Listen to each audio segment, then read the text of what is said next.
पालघर जिल्ह्यातील वाडा तालुक्यामध्ये आहे एक असे शिव मंदिर ज्याचे निर्माण पांडवांनी एका रात्रीमध्ये केले होते व इथे असणारे स्वयंभू शिवलिंग हे खूपच जास्त प्रसिद्ध आहे। नमस्कार मित्रांनो, मी अभि आणि आज मी आलो आहे वाड्यापासून 15 मिनिटाच्या अंतरावर असणाऱ्या नंदीकेश्वर महादेवाच्या मंदिराला भेट देण्यासाठी।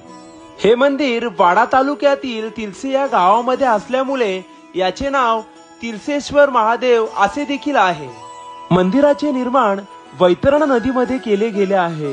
प्राचीन कथेनुसार असे म्हटले जाते की पांडवांनी एका रात्रीमध्ये या मंदिराचे निर्माण केले होते। मंदिराच्या आतमध्ये आपल्याला स्वयंभू शिवलिंगाचे दर्शन होते व इथे आतमध्ये खूपच जास्त शांती प्राप्त होते। हे मंदिर प्रसिद्ध आहे ते येथील नदीच्या कुंडामध्ये असणाऱ्या देवमाशामुळे। मंदिरातूनच कुंडाकडे जाण्यासाठी रस्ता मिळतो। थोडा पुढे चालत गेल्यावरती आपल्याला हे नदीमध्ये बनलेले कुंड पाहण्यास मिळतात व त्यामध्ये असणारे हे खूप सारे देवमासे।